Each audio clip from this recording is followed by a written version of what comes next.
Bienvenido y quiero felicitarte por apartar este espacio para profundizar en la palabra de Dios. Ahora vas a escuchar un mensaje de la Iglesia Bautista Highview en español en Louisville, Kentucky, en Estados Unidos. Nosotros existimos para llevar a todas las personas a conocer y seguir a Jesús. Deseamos ser una iglesia bíblica, una iglesia cristocéntrica, centrada en el Evangelio, que tiene una predicación expositiva. ¿Qué es una predicación expositiva? Es aquella predicación que se enfoca en el texto bíblico, busca interpretarlo bien y aplicarlo legítimamente a la vida de las personas. Ahora, yo quiero invitarte a que no solo escuches la predicación expositiva, sino que tú seas un oyente expositivo, que seas un oyente que abre su Biblia, que busca en el texto, que trata de entender la Escritura y aplicarla a tu vida. Oramos que Dios bendiga su palabra y que tú puedas conocer más a Cristo.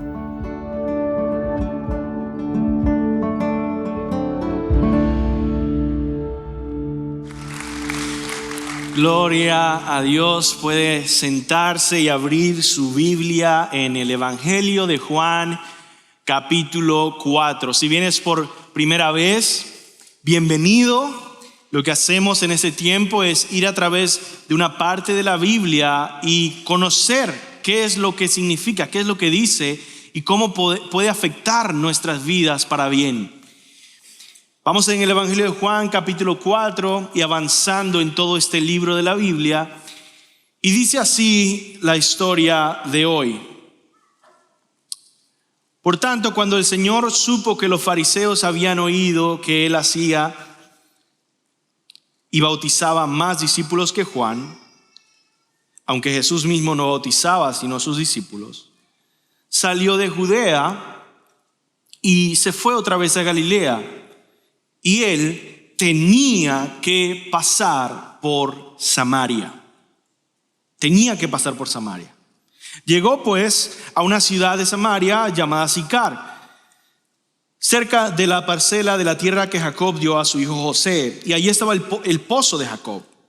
Entonces Jesús, cansado del camino, se sentó junto al pozo. Era cerca del mediodía.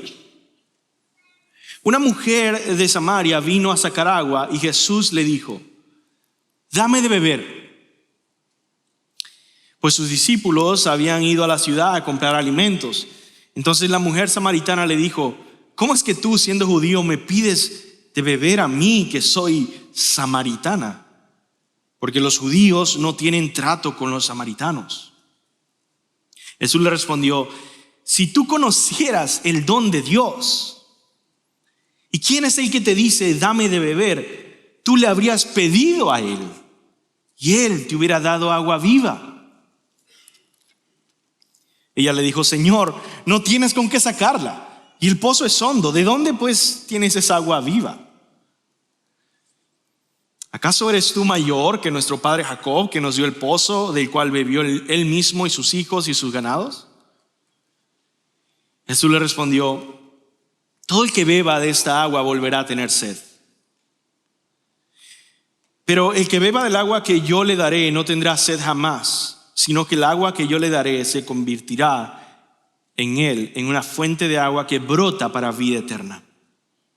Señor, le dijo la mujer, dame de beber esa agua para que no tenga sed ni venga hasta aquí a sacarla. Jesús le dijo: ve, llama a tu marido y ven acá. No tengo marido, respondió la mujer.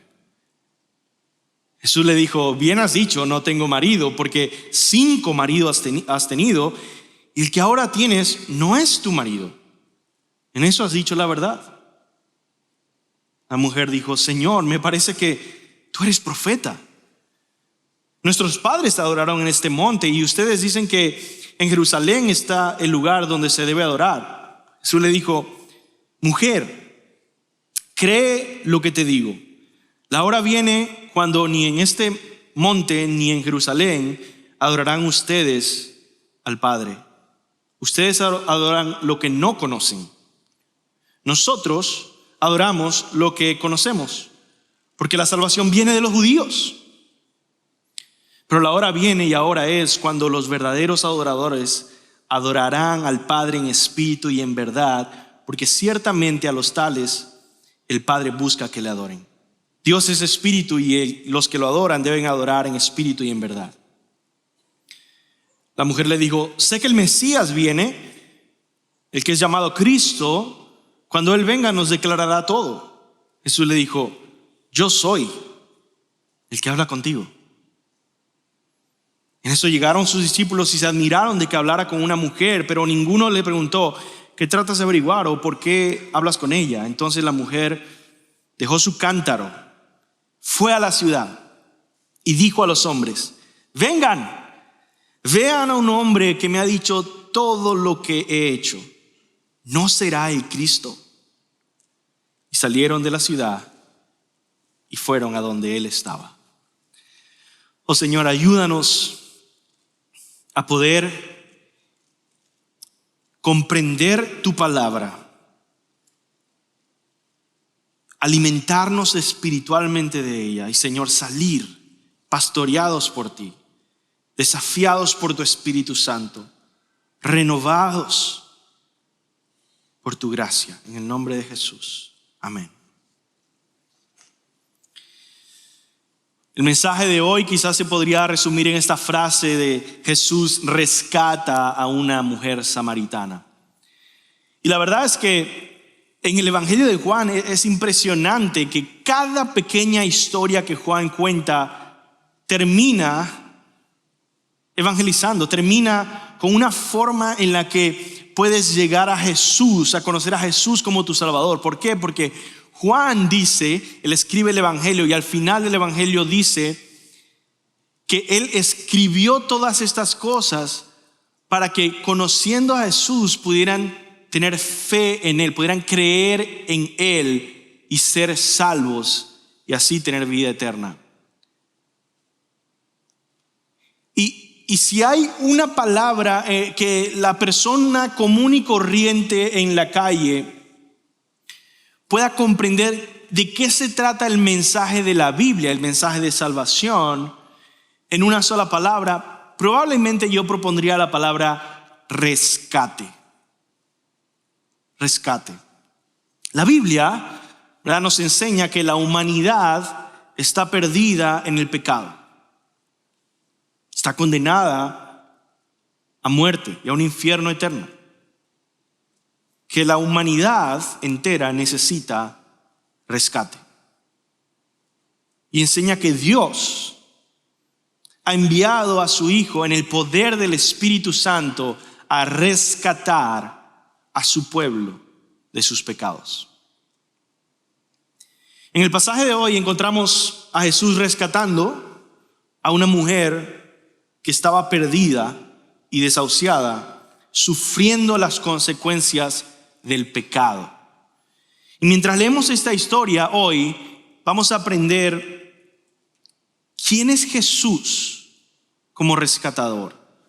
De qué manera Él rescata a las personas y a esta mujer. Y cuánto nosotros necesitamos a este rescatador, a Jesús.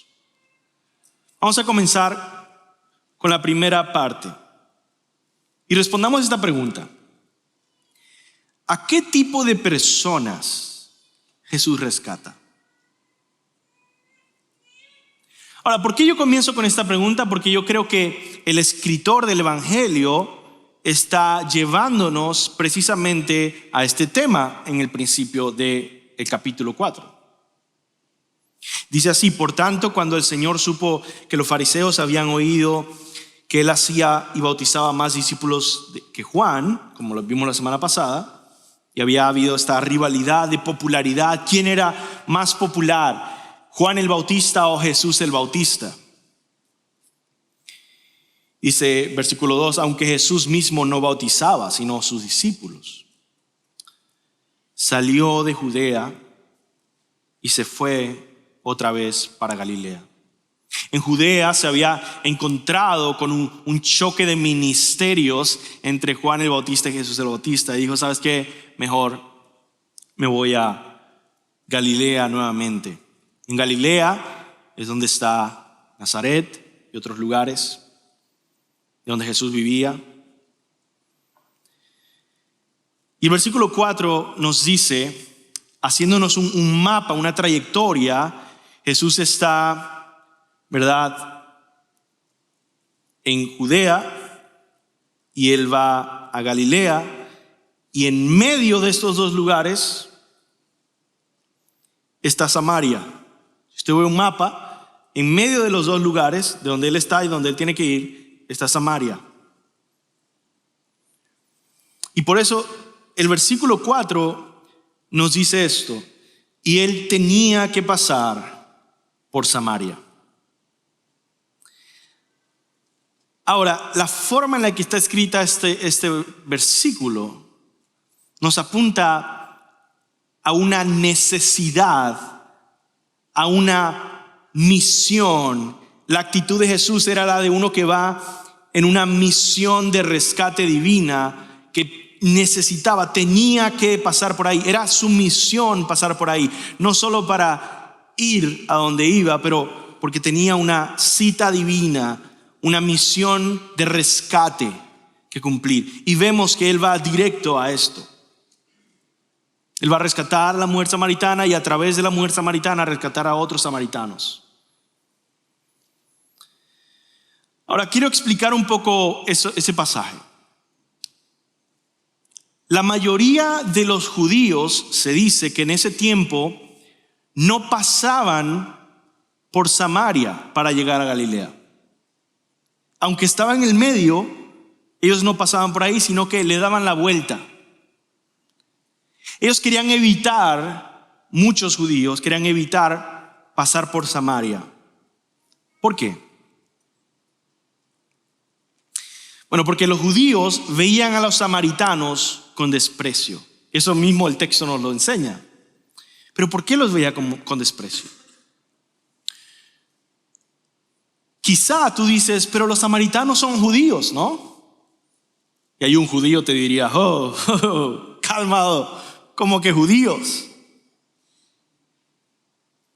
Ellos no veían a los samaritanos como hermanos. Una forma en la que a mí me gusta siempre explicarlo es que ellos veían a los samaritanos como primos herejes. Seguro todos ustedes tienen algún primo, alguna tía que está en una secta y uno dice, bueno, no solo no es mi hermano, es quizá una familiar lejano, pero además es un hereje.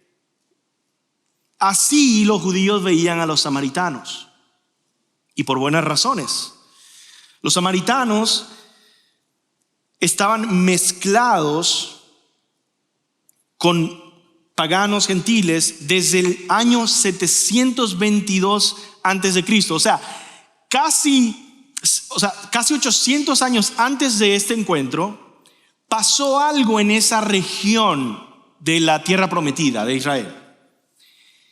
Y antes de que pasara eso, vamos a ir un poco en historia bíblica, hubo después con los hijos de Salomón una división de Israel. Lo que se llamaba el reino del norte y el reino del sur.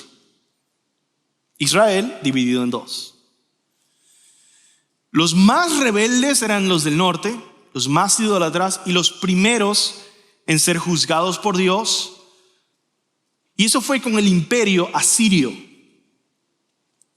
Sobrevivieron más tiempo los del reino del sur de Judá, pero ya después, cuando vino el imperio babilónico, también acabó con el reino del sur, con Judá, y ahí destruyó el templo, y pasamos estos años donde toda la tierra prometida está completamente destruida, abandonada, conquistada.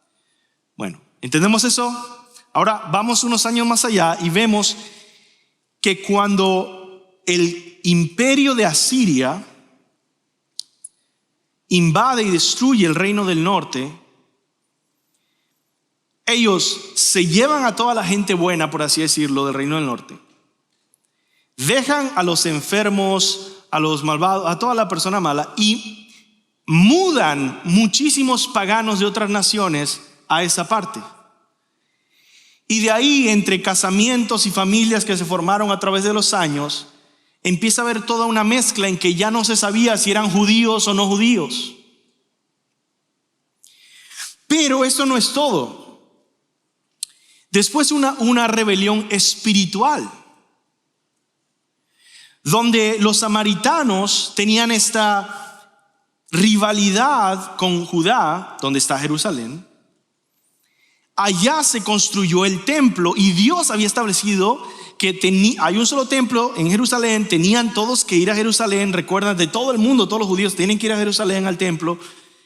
Y los samaritanos dicen, no, ¿por qué vamos a ir allá? ¿Y qué hicieron ellos? Ellos construyeron su propio templo en el monte Gerizim. Y la Biblia misma rechazaron todas las demás escrituras que en un sentido exaltan un poco a Judá y se quedaron solo con el Pentateuco, con los primeros 5 libros de Moisés, por así decirlo, antes de que existieran esta división política. Entonces tenemos a unos samaritanos que habían pervertido la Biblia, por así decirlo. Lo estoy diciendo desde el punto de vista de los judíos, ¿verdad? Los veían como aquellos que pervirtieron la Biblia, que ni siquiera se sabía si eran realmente judíos de sangre, que habían construido su propio templo en Gerizim. Y todo esto llevó a tener un odio, una tensión entre los judíos y los samaritanos, porque eran ellos esos primos herejes alejados. No eran completamente los paganos, gentiles, pero ahí estaban en el medio. Y esto es importante, hermanos, porque usted a través de todo el Nuevo Testamento va a seguir escuchando Samaria. Qué interesante, ¿no? Un lugar tan pequeñito, una población tan pequeña, y sin embargo en todo el Nuevo Testamento Jesús que dice que el evangelio va a ir de Judea a Samaria, a los confines de la tierra. Y eso lo repite una y otra vez, desde lo más judío hasta lo mezclado ahí más o menos, hasta lo verdaderamente gentil o pagano, no judío. Con ese contexto usted puede leer mejor este pasaje. Versículo 3 y 4 dice que salió de Judea y se fue otra vez para Galilea, y él tenía que pasar por Samaria. Jesús entonces viene a rescatar. Él sabe a qué venía. Él venía a encontrarse con una misión, una mujer perdida. Y en el Evangelio de Juan vemos que él está haciendo esto para traer un contraste.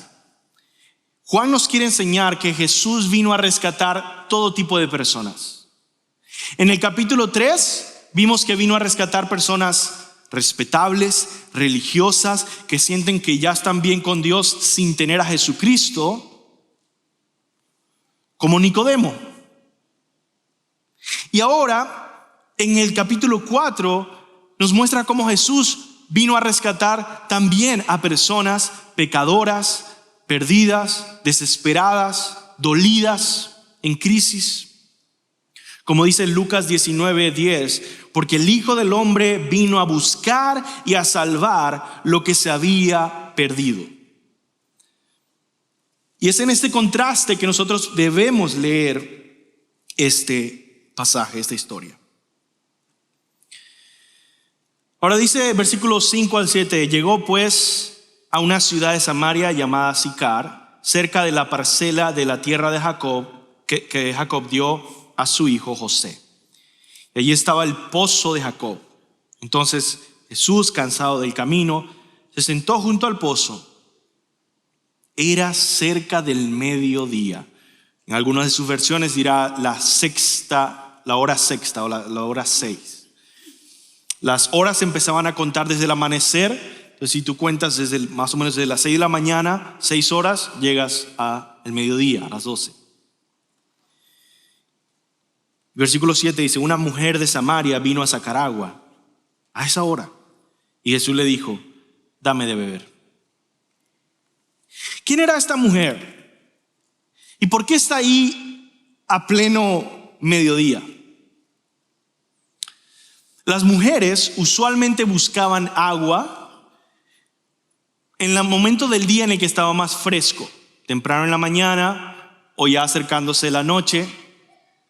Pero justo en la hora de más calor, usualmente nadie salía.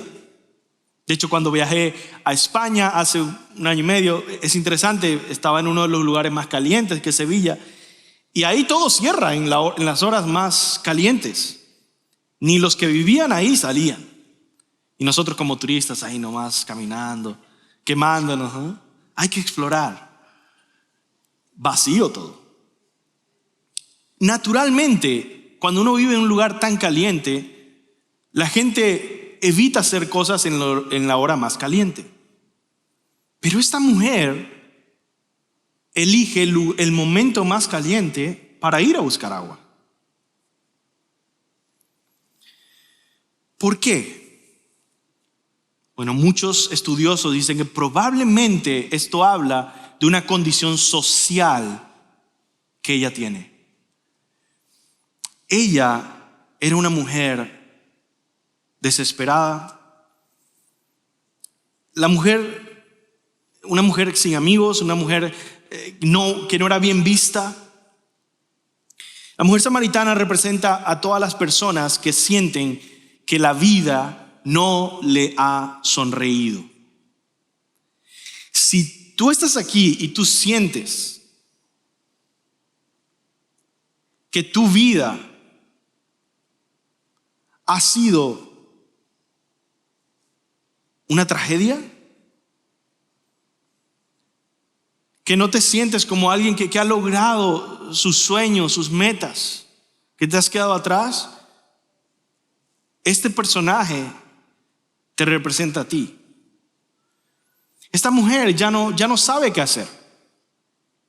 Leemos aquí en la Biblia, como leí al principio, que por más que lo ha intentado, todo le ha salido mal, ¿verdad? Se siente avergonzada, se siente fracasada, se siente estancada, desafortunada. Ahora, sinceramente, muchas personas dicen cosas feas de esta mujer que no dice el texto. Dicen que era una prostituta, que era una mujerzuela, que todo el tiempo estaba con personas. La verdad, el texto no nos dice esto. Probablemente lo que vemos acá es una mujer que se había casado y que por razones que desconocemos fue tratada como un trapo sucio. ¿Por qué digo esto? Porque recordemos que en el judaísmo solo los hombres podían iniciar y establecer un divorcio. Y por lo tanto vemos que por razones desconocidas, ella fue múltiples veces rechazada por sus esposos, una y otra vez. No creo que haya sido por adulterio, porque estuviera muerta. La habrían sentenciado a muerte por adulterio. Vimos cuando estuvimos estudiando el Sermón del Monte que por razones muy ridículas se podía divorciar de una persona. Entonces vemos a esta mujer que todo le ha ido mal en la vida. La luz de sus ojos ya se habían apagado. ¿Has conocido a alguien así? Su alma ya está quebrantada. Su reputación es vergonzosa. Y ya estaba cansada de que nadie tuviera compasión, tuviera entendimiento, tuviera amor. Dice, mejor me quedo sola, me aíslo y trato de que la gente no se tope conmigo. Cansada de que la criticaran, que la vieran diferente, por eso iba a buscar agua al mediodía. Pero Jesús tenía que pasar por Samaria. Tenía que pasar por Samaria. Jesús vino a rescatarla. Nadie conocía su situación, muchos malinterpretaban, y aún como muchos predicadores y maestros hoy en día la juzgan de ser prostituta, imagínense en su propia época. los que no conocían nada de ella, cómo la juzgaran. Pero Jesús la conocía. Jesús sabía lo que ella estaba pasando. Y Jesús vino a encontrarla. Así que aquí hay una lección que yo quiero aplicar a tu vida ahorita, quiero que anotes y quiero que estés meditando en esto. Jesús vino a rescatar a todo tipo de personas. Otra vez, el que está escribiendo el Evangelio, el apóstol Juan, está llevándonos a entender esto. ¿Por qué vino un samaritano? Porque él vino a buscar a todo tipo de personas. Borrachos, drogadictos, prostitutas, ladrones, mentirosos, adúlteros, asesinos, orgullosos, corruptos, amargados, violentos, inmorales, mentirosos, traicioneros, religiosos, criticones, cobardes, introvertidos, extrovertidos, solitarios, populares, honorables, humillados, hombres, mujeres, judíos, samaritanos. Jesús vino a buscar y a salvar lo que se había perdido. Nadie está demasiado perdido para que Jesús no lo pueda rescatar. Y la pregunta práctica o de aplicación que yo tengo para ti en este punto es: ¿crees eso de verdad? Porque una cosa es que conozcas esto, que escuches y digas, bueno, es cierto. Otra cosa es que creas eso, y eso va a cambiar la forma en que ves a la gente. Vas a ver a la gente con esperanza, sabiendo que Dios vino a salvar a todo tipo de personas. En mi propio caso, yo crecí en una familia en la que ninguno era cristiano. Y recuerdo cuando uno de mis hermanos por primera vez llegó a conocer cristianos. En el contexto de mi familia, a mí me decían la oveja negra. Y él me dice que cuando llegó a conocer cristianos, él decía: cualquiera de mi familia se puede convertir, pero Luis David no. Porque él es demasiado, no sé, éramos un poco enemigos, pero el punto de él no era como que no me permitía convertir, era que es imposible que Dios alcance un corazón tan duro. ¿Hay alguien en tu vida que consideras una oveja negra que jamás va a venir a Cristo según tu opinión? ¿No crees que hay esperanza para él porque es muy terco, o porque es muy rebelde, o porque está muy perdido, o porque está muy cerrado?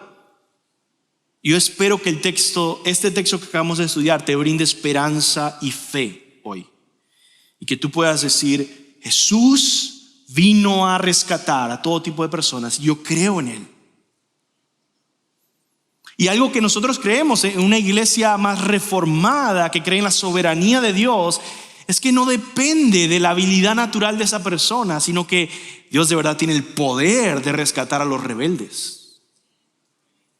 Y que Jesús vino a salvar a los que se han perdido, y su salvación, su rescate, no falla. No falla.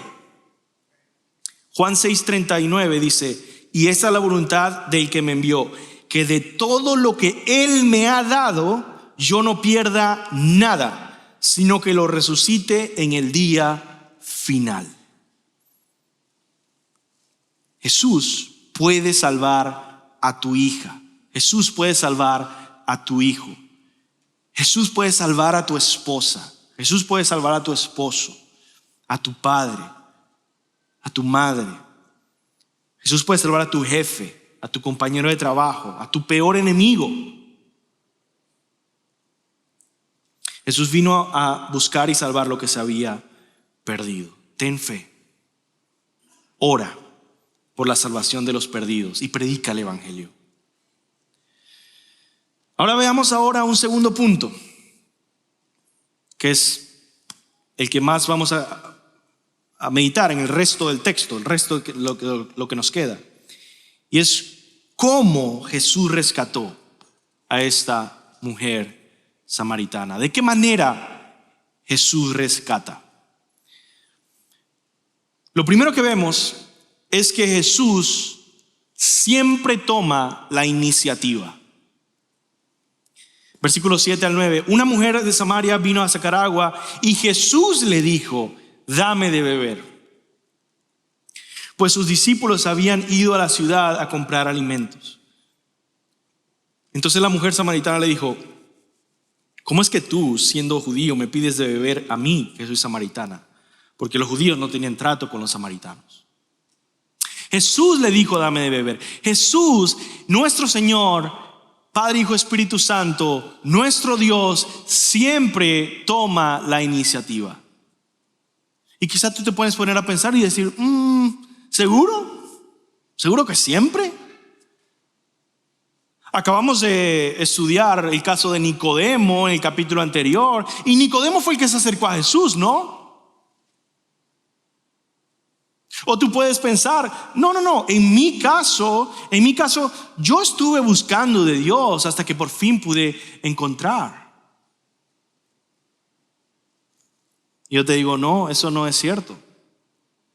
Porque aun cuando en tu experiencia no te hayan predicado antes, sino que tú empezaste a buscar, la pregunta es esta: ¿sabes por qué empezaste a buscar? Porque Dios tuvo la iniciativa de empezar a obrar en tu corazón. ¿Sabes por qué Nicodemo fue a encontrarse con Jesús? Porque Dios lo trajo. El Señor siempre toma la iniciativa, y déjame decirte, tú no sabes cómo Él está tomando la iniciativa en esa persona perdida que tú conoces. No sabes. No siempre es obvio, pero Dios está tomando la iniciativa.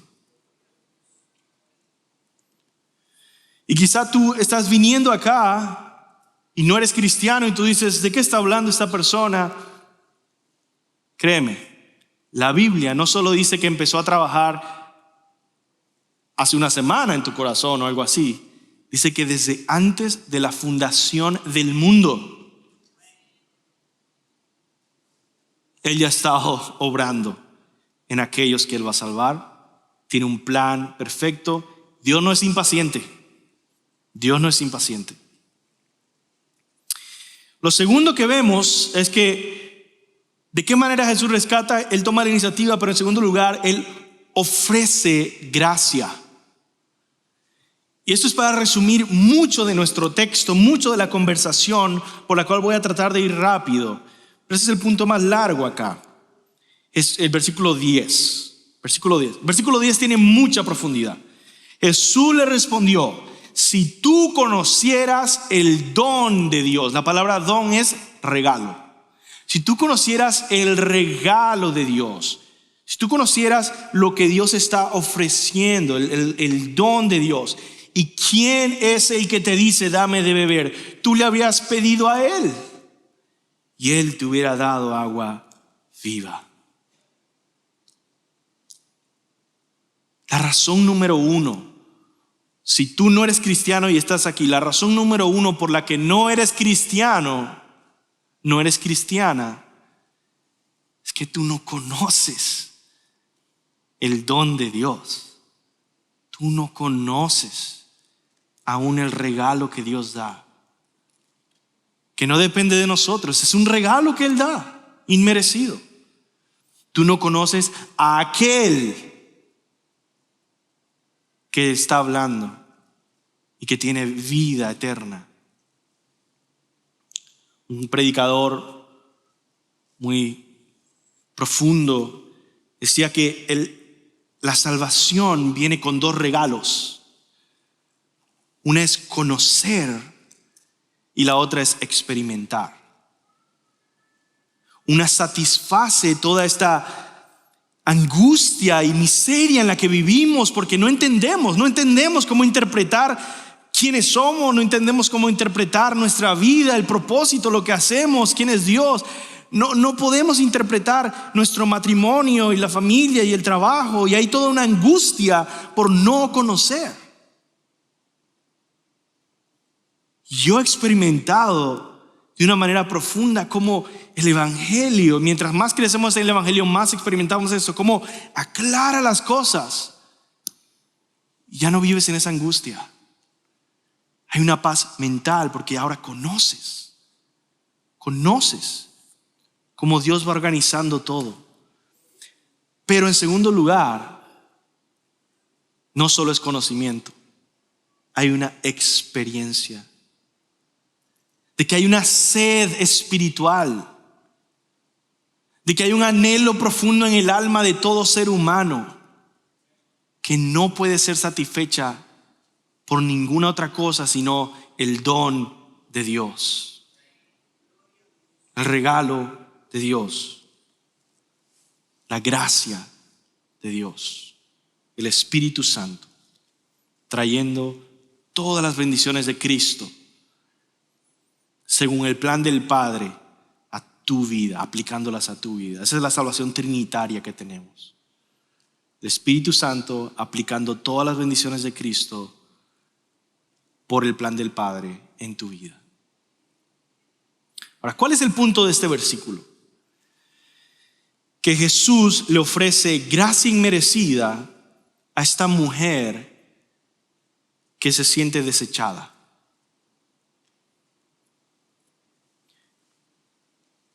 Y nosotros debemos entender esto.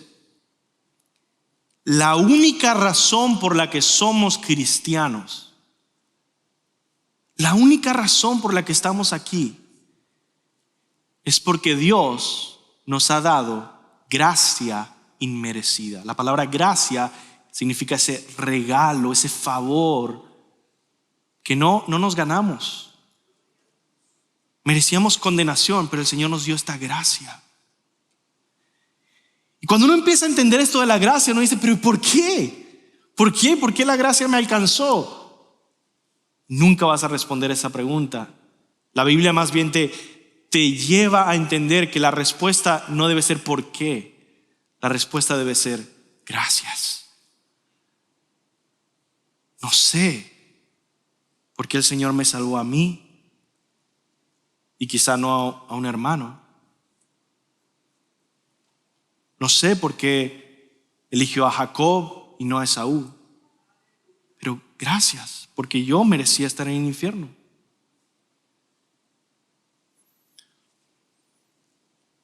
Y si eso es cierto, quiero aplicar esto a nuestras vidas y a nuestra iglesia. Si eso es cierto, quiere decir que eso debe moldear la cultura de nuestra iglesia, de nuestra familia en Cristo.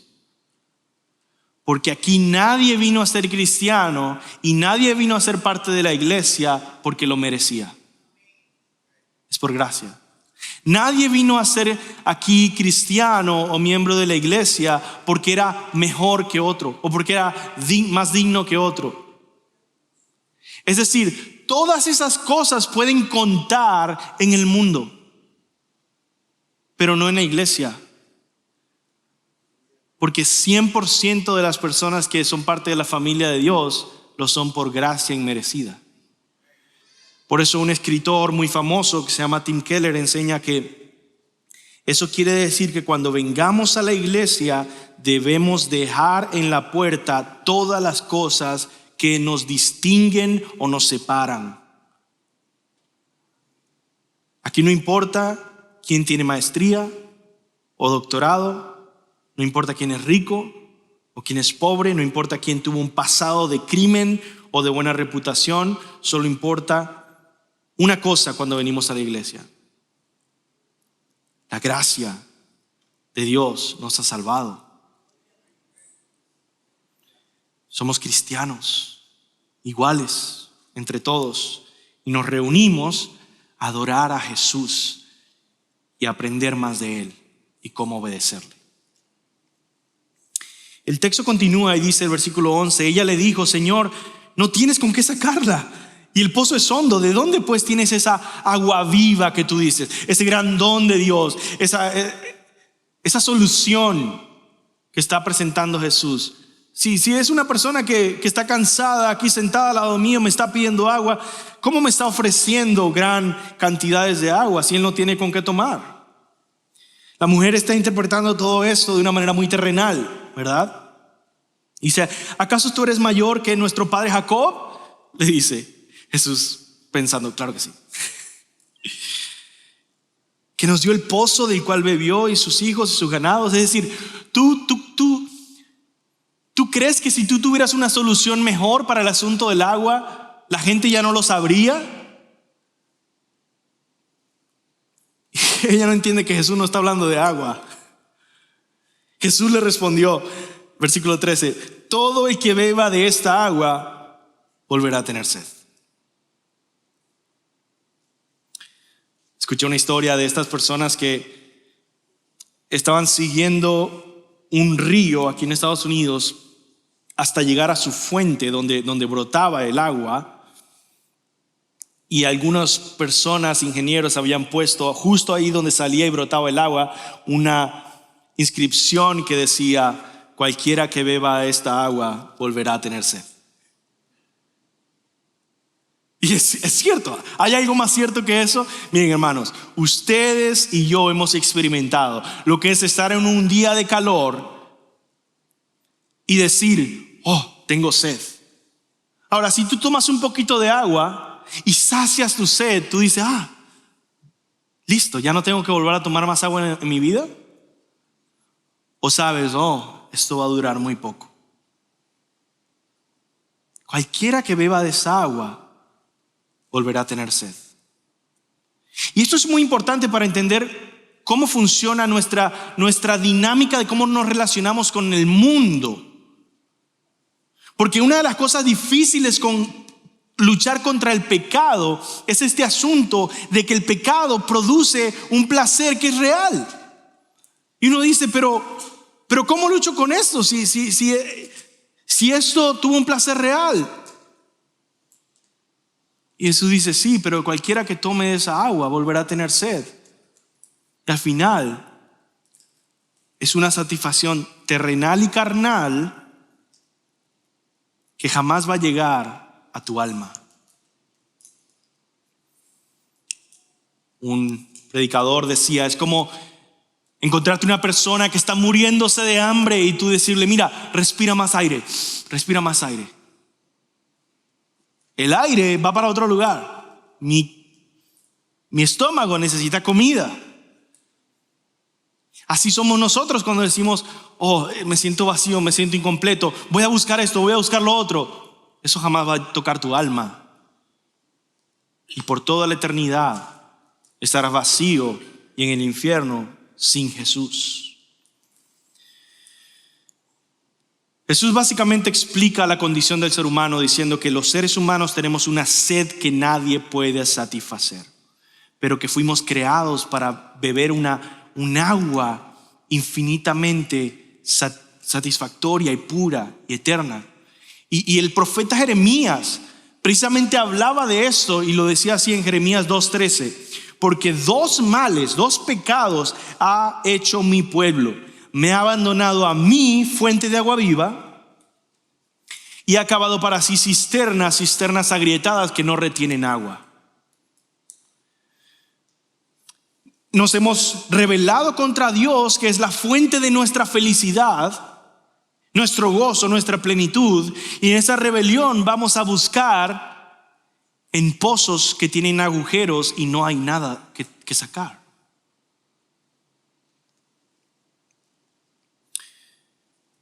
Versículo 14. Pero el que beba del agua que yo le daré no tendrá sed jamás, sino que el agua que yo le daré se convertirá en él en una fuente de agua que brota para vida eterna. Eso se está refiriendo a las profecías antiguas sobre el Espíritu de Dios que vendría y llenaría de vida y plenitud y de paz y de gracia a toda la creación. Jesús viene a dar esto, a cumplir esas profecías. Él es la salvación de la humanidad. Isaías 55:1 dice esto: todos los sedientos vengan a las aguas, y los que no tengan dinero vengan, compren y coman. Vengan, compren vino y leche sin dinero y sin costo alguno. Jesús está ofreciendo el agua de vida eterna a la mujer samaritana gratuitamente. Jesús le ofrece gracia. Pero bueno, al igual que muchos incrédulos que escuchan el evangelio, la mujer sigue sin conocer, sin entender el don de Dios. Lo escucha a Jesús, pero todavía no hace clic con una conversación espiritual. Y por eso responde terrenalmente. Versículo 15. Señor, le dijo la mujer, dame de esa agua para que no tenga sed ni venga hasta aquí a sacarla. ¿Verdad? ¿Qué le está diciendo? Mira, seguro, dame esa agua y ya no tengo que tener el inconveniente de estar viniendo hasta acá, caminando, sacando agua, volviendo a sacar. Pues dame esa agua y así me soluciono prácticamente la vida del día a día, ¿no? Una respuesta bastante terrenal.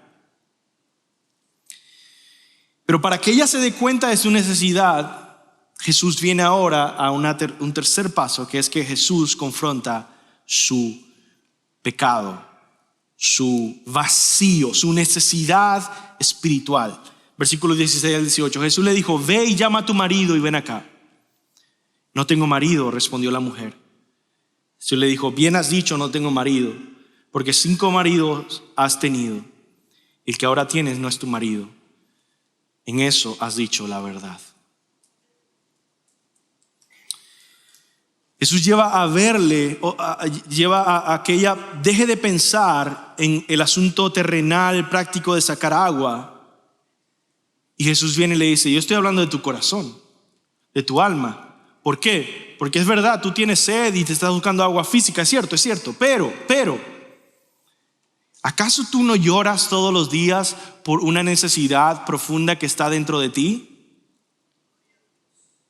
¿Quieres que te recuerde tus oraciones? ¿Quieres que te recuerde tu necesidad? ¿Quieres que te recuerde cuánto más sedienta estás en el alma? Trae a tu marido. Y ella se da cuenta, la verdad, tener agua todos los días no va a cambiar en nada mi corazón, mis problemas del alma, mi sentido de que todo está mal, de que todo me va mal, de que estoy perdida, de que estoy en vergüenza, de que necesito algo que no encuentro.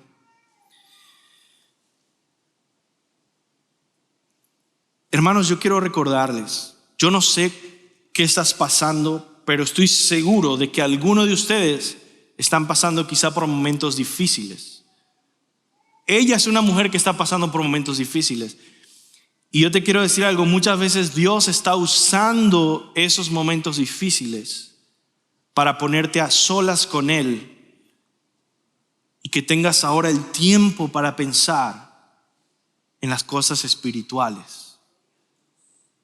Que muchas veces cuando todo nos va bien, decimos, es que todo está bien, vamos a enfocarnos en otras cosas y empieza a llenarse mi vida de las cosas terrenales.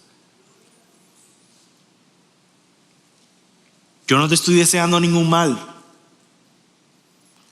pero te estoy diciendo que Dios muchas veces usa momentos en el que ya no puedes más y te aíslas y estás solo para empezar a pensar en el alma, y que en ese momento tú recuerdes esta predicación y recuerdes, Jesús es la solución. Jesús es el rescate que necesito. La mujer reconoció tímidamente su pecado. Versículo 19. La mujer le dijo, Señor, me parece que tú eres profeta. ¿Te has dado cuenta de cómo es mi vida?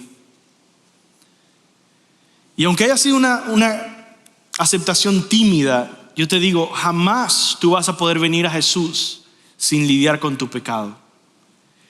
Y si tú estás viviendo con alguien que no es tu esposo, tu esposa, debe haber arrepentimiento. Debes rendir eso ante el Señor. Decir: Señor, tú conoces, esto está mal. Ayúdame a tomar pasos de obediencia y seguir tu voluntad. Te quiero a ti. Te quiero a ti. La historia continúa y vemos que la mujer intenta cambiar de tema. Y le dice: nuestros padres adoraron en este monte y ustedes dicen que en Jerusalén es el lugar donde se debe adorar. Jesús le dijo: mujer, cree lo que te digo, la hora viene cuando ni en este monte ni en Jerusalén adorarán ustedes al Padre. Ustedes adoran lo que no conocen. Ustedes, los samaritanos, que tienen una adoración corrompida, una teología corrompida, que son herejes, ustedes adoran lo que no conocen. Dice: nosotros, los judíos, adoramos lo que conocemos porque la salvación viene de los judíos. Pero la hora viene, y ahora es, cuando los verdaderos adoradores adorarán al Padre en espíritu y en verdad, porque ciertamente a los tales el Padre busca que le adoren. Dios es espíritu y los que le adoran deben adorarle en espíritu y en verdad. Jesús está volviendo otra vez al tema y dice: yo estoy buscando tu corazón. Regresemos a tu corazón. Y de esa manera Jesús termina en el cuarto paso. ¿De qué manera Jesús rescata? Tomando la iniciativa, ofreciendo gracia, confrontando el pecado y por último, revelando su identidad. Recordemos esto: nadie puede venir al Padre sino por Cristo. Nadie recibe el don de Dios si no llega a conocer a Jesús como su Salvador personal. Y aquí en el versículo 25 y 26 dice: la mujer le dijo: sé que el Mesías viene, el que es llamado Cristo. Cuando Él venga nos declarará todo. Jesús le dijo: yo soy el que habla contigo. Jesús nunca le habló de manera tan clara a Nicodemo, intelectual, erudito. Lo hizo pensar, le dejó preguntas. Con una mujer simple, cotidiana, en crisis, Jesús le revela con toda claridad su identidad. Y me hace recordar una vez que Jesús dijo: oh, te alabo, Padre, de que tú has revelado estas cosas a los que son como niños y las has escondido de los sabios. La compasión del Señor con toda claridad revela su identidad y le dice: yo soy. Y con esa revelación de su identidad le provee la gracia que ahora ella necesitaba para conocerle y encontrar salvación. 2 Corintios 4:4 dice: el Dios de este mundo ha cegado el entendimiento de los incrédulos. Satanás ha cegado el entendimiento de los incrédulos para que no vean el resplandor del evangelio de la gloria de Cristo, que es la imagen de Dios. Y así ella pudo ver a Jesús, conocer su identidad y ser salva. Y yo oro a Dios que tú puedas ver a Jesús. ¿Cómo se ve cuando alguien conoce la identidad de Jesús? Quiero leerte una porción de las cartas de Samuel Rutherford que pueden expresar esta relación personal de un creyente con Jesús, que no es solo conocer cosas de Jesús, sino que dice esto: cuán excelente, hermoso y deslumbrante es Jesús. Junta en un solo lugar la belleza de 10,000 mundos, de paraísos como el jardín del Edén. Reúne todos los árboles y todas las flores, todos los aromas y todos los colores, todos los sabores y todas las alegrías, toda la dulzura y toda la hermosura, y júntalos en un solo lugar. Y todo ello sería menos que nada comparado con ese justo llamado Cristo. Todo sería menos que una sola gota de lluvia cayendo en 1000 mares. Oh almas pobres, secas y muertas, ¿por qué no vienen con sus vasijas vacías a llenarse en este inmenso y hermoso pozo de vida eterna? Y así la historia termina. La historia de hoy, en el que ella bebió de este pozo. Versículo 27, llegaron sus discípulos, se admiraron de que Jesús hablara con una mujer, pero ninguno le preguntó de por qué hablabas con ella. Entonces la mujer dejó su cántaro atrás, dejó su cántaro, fue a la ciudad y dijo a los hombres: vengan, vean a un hombre que me ha dicho todo lo que yo he hecho. ¿No será este el Cristo? Y salieron de la ciudad y fueron a donde él estaba. La pregunta que nos queda por considerar es una que solamente tú puedes responder. Y por eso yo quiero dejarte con esta pregunta, este tercer punto, solo para que tú tengas estas preguntas en meditar en tu alma, en tu tiempo, a solas con el Señor, hoy o durante la semana. Y es estas tres preguntas. ¿Has experimentado el don de Dios? ¿Has bebido del agua de vida eterna que hay en Cristo? ¿Has confesado tus pecados y abrazado a Jesús como Salvador? Solamente tú puedes responder eso. Yo no puedo hacerlo por ti, nadie puede hacerlo por ti. Pero medita en oración, a solas, con sinceridad, en estas preguntas. Te animo a reflexionar esta semana en eso. Y quiero concluir este mensaje llevándonos a la cruz. Versículo 28 leemos: entonces la mujer dejó su cántaro y fue a la ciudad. La razón por la que la mujer samaritana vino al pozo en primer lugar era para sacar agua. Esa era toda la razón por la que vino al pozo. Ahora ella había bebido del agua que satisface su alma de tal manera que dejó el cántaro atrás y se fue. Se fue a hablar de aquel a quien ella encontró. Había conocido el don de Dios, había bebido del agua de vida, había conocido al Mesías. Y yo quiero dejarte en esto: la simbología del agua nos lleva a la cruz. La simbología del agua se usa en toda la Biblia para referirse a la vida eterna prometida por Dios, ofrecida por Jesús y recibida con el don del Espíritu Santo. En el Antiguo Testamento se menciona muchas veces, pero en una vez en particular se habla de cómo Dios, cuando estaba caminando con su pueblo en el desierto después de salir de Egipto, ellos tenían sed.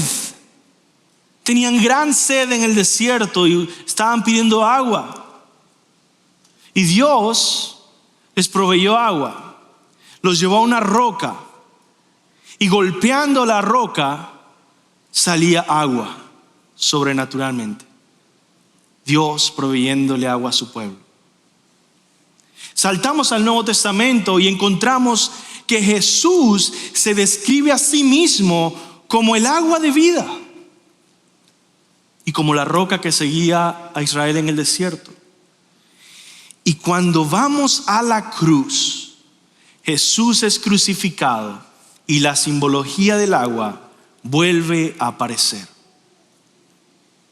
En el Evangelio de Juan leemos esto: cuando llegaron a Jesús, como vieron que ya estaba muerto, no le quebraron las piernas, pero uno de los soldados le traspasó el costado con una lanza y al momento salió sangre y agua. Jesús fue la roca eterna golpeada por Dios para proveer agua de vida eterna a su pueblo. La pregunta es: ¿has bebido tú esa agua de vida eterna? Como dijo Samuel Rutherford: oh almas pobres, secas y muertas, ¿por qué no vienen con sus vasijas vacías a la cruz a llenarse en este inmenso y hermoso pozo de vida eterna? Vamos a orar. Señor, gracias por tu palabra, por tu cruz, por tu don, por tu vida, por tu espíritu. Ayúdanos a beber del agua de vida que viene de ti, que eres tú, a satisfacer nuestras almas en Jesús. Salva a las almas perdidas que hay aquí escuchándome y satisface nuevamente y plenamente a esos cristianos que por una u otra razón se han alejado de la fuente de vida eterna. Satisfácenos a todos con el agua de vida que eres tú. En el nombre de Jesús. Amén.